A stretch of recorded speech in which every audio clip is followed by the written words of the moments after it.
I feel like more and more people should date like intercontinentally in Europe, because it would take me longer to get to Manchester from my house than it took me to get to Paris, which is kind of crazy. I am currently in St Pancras International train station, and while this is not my first time at the train station, this is my first time taking the Eurostar to Paris.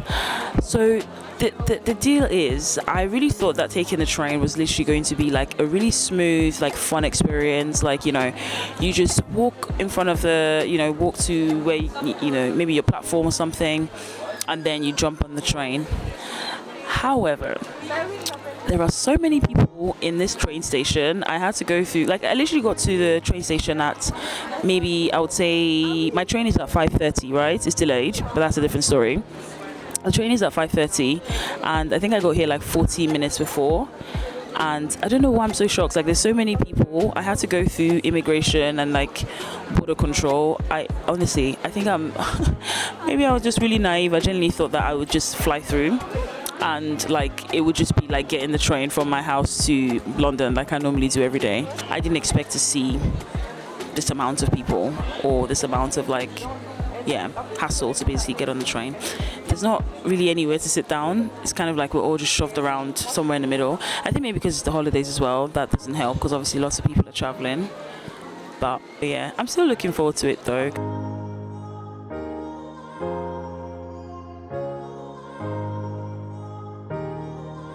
Hi guys, welcome back to my YouTube space. My name is Kacha, as always. I'm doing a slightly different video today. I'm actually losing my voice. I am taking the Eurostar for the first time ever in my entire life, which is so strange because I live in London and I travel across Europe quite a lot, but it's my first time taking the Eurostar, and I decided that I wanted to take a video of what it's like to actually just share my experience. It's been a little bit rough so far, but actually the area where the trains are actually really, really nice.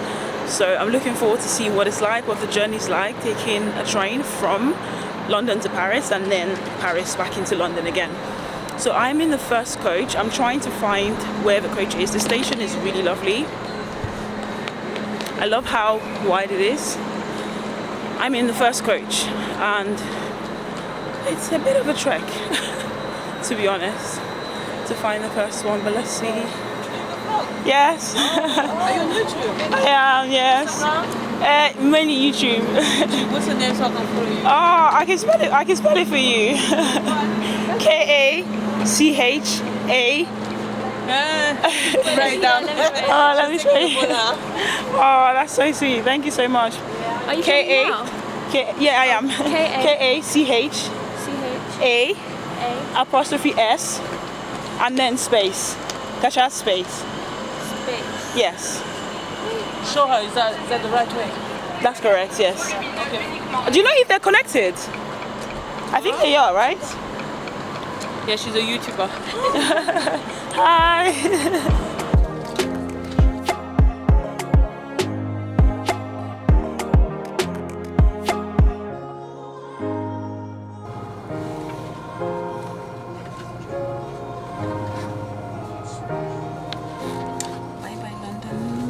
Ladies and gentlemen, welcome on board this Eurostar non-stop to Paris.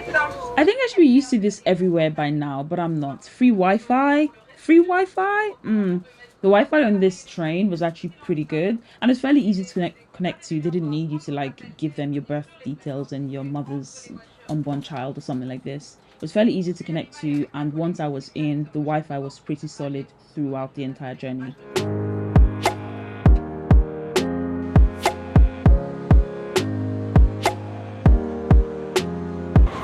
I've literally been walking for like what feels like forever to try and find the cafe, just mainly because I need to show you guys, because I ended up getting what I wanted from Pret a Manger. The train is pretty fast. The train is actually pretty fast, so that means that I'm very wobbly, but I'm in coach 1 and I'm currently standing in between coach 6 and 7 just because I want to try and find this cafe. So far, I think it looks like a used train. I don't know how to say. It doesn't look like brand new or like super chic or anything. I think the area where we are has more. It's a little bit nicer than some areas. Some areas are nicer than others. but so far it's just really quick, and honestly I need to try and find food. This was like £6. Definitely overpriced.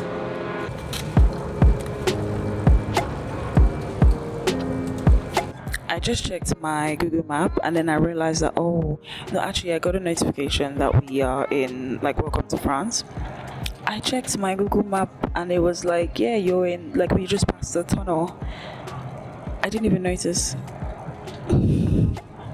I thought I'll save you from my terrible audio, but the entire gist of this whole thing is that I was terrified to be on this train because I can be like slightly claustrophobic.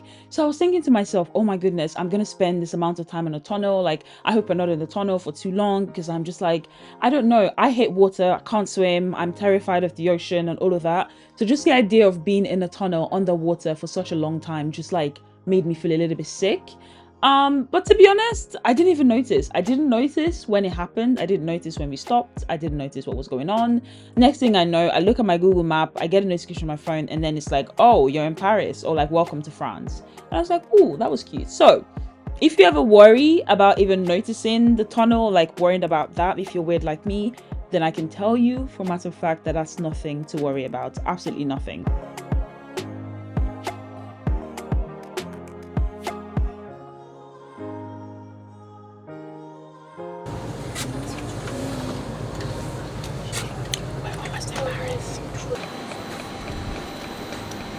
I just arrived from the train on the Eurostar, and the train was about 20 minutes delayed.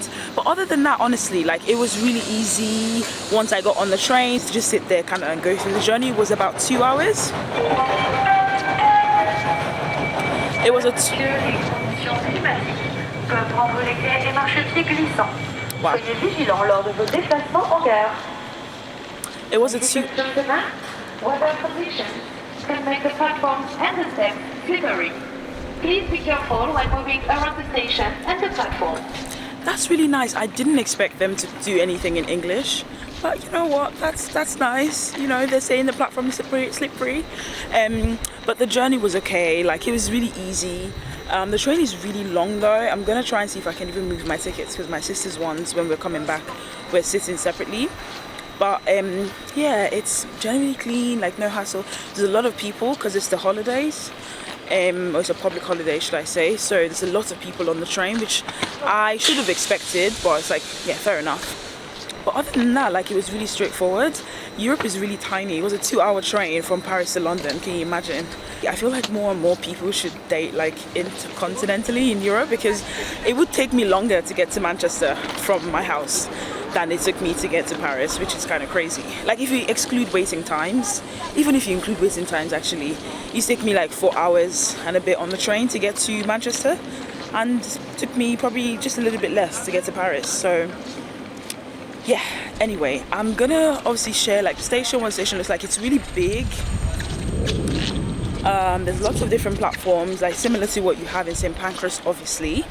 And yeah, I'll see what the actual station is like, and obviously what the journey is like when we're coming back from Paris into London. It looks more like a regular train station, like on this end, like in Paris, because in London it genuinely felt like an airport. And I think it might be because of the whole Brexit thing, right? Because obviously Paris, or France, is obviously still in the EU. I'll show you as well. Look at the thingies. Paris is obviously, France is still in the EU, but I think obviously because the UK has left the EU, there's probably like more requirements for us to have like some type of border control in London. Whereas in Paris, obviously people who are coming into Paris, generally, other than maybe the UK and a few other countries, would most likely be in like EU countries. So it's literally just like a regular like walk-through train station without the extra faff. And that was honestly what I expected. I expected to have a train station that like it's just a train, I'll come down from the train and then just go straight through. That was not what I had in London because of Brexit. I had airport control in London, and whereas here it just feels like any regular train station, which I love. So that's the only thing that I've noticed. People are looking at me strange because I'm obviously blogging and speaking English, so I'm gonna shut up and try and find my sisters.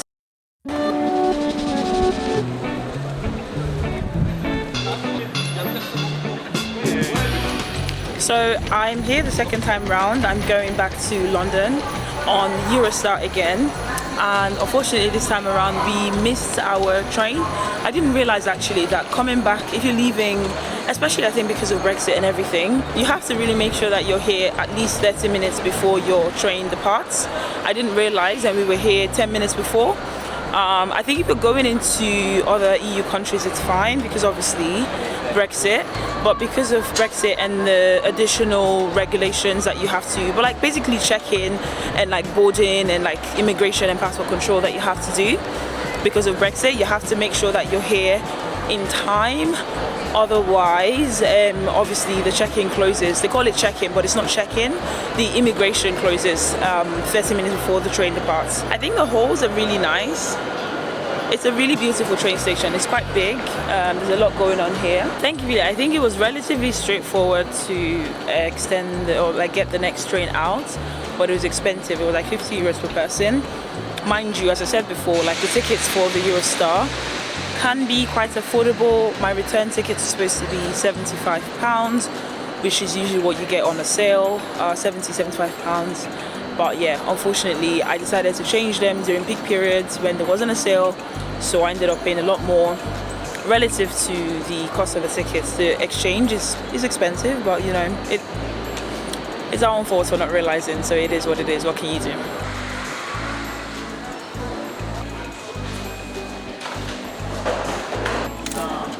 I literally just came out of immigration, and honestly they had to pat me down. At some point I was beeping everywhere, and I'm just like, this is a lot is going on for a train journey, but yeah, it is what it is. So I think in terms of the ease that I expected, to just come straight through, jump on the train, and then everything will be fine, I definitely didn't have that experience. It's just been annoying, so to speak, but some of the things could have been avoidable. But yeah, I think just, as I said, mainly because of Brexit, but I think my sister said, like, if you're going to, like, they came from Belgium to France, and it was a completely different experience. Whee! Yeah. Ooh. Yeah.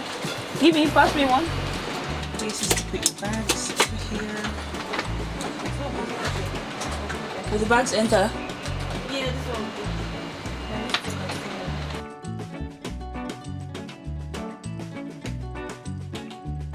I actually think this one is newer. Like the train is. This is newer. Yeah, it looks very new in comparison to the one that I took before. If you live in Paris, England, Yeah. you pay tax for here and there. No, you won't pay tax in both, but you have to choose. You have to choose. But I think it's also dependent on how long you stay in each of them. Yes, I think so.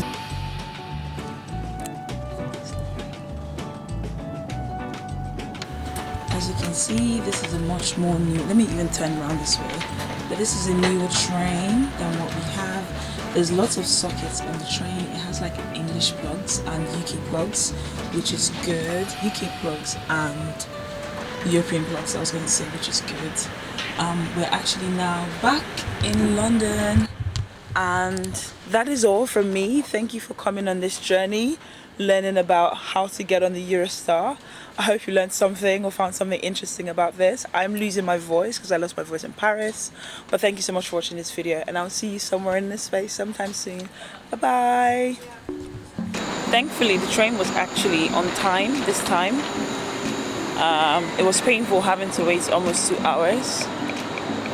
Is it this way out? Yeah, it's painful having to wait 2 hours, but yeah, the train was on time, and everything. I think they even closed. We saw them closing the like boarding 10 minutes before, so they're very strict. Obviously, when they're not running late like they were before, they're very strict with their timing, which is good in a way, I guess. But yeah, look at this. This is so cute.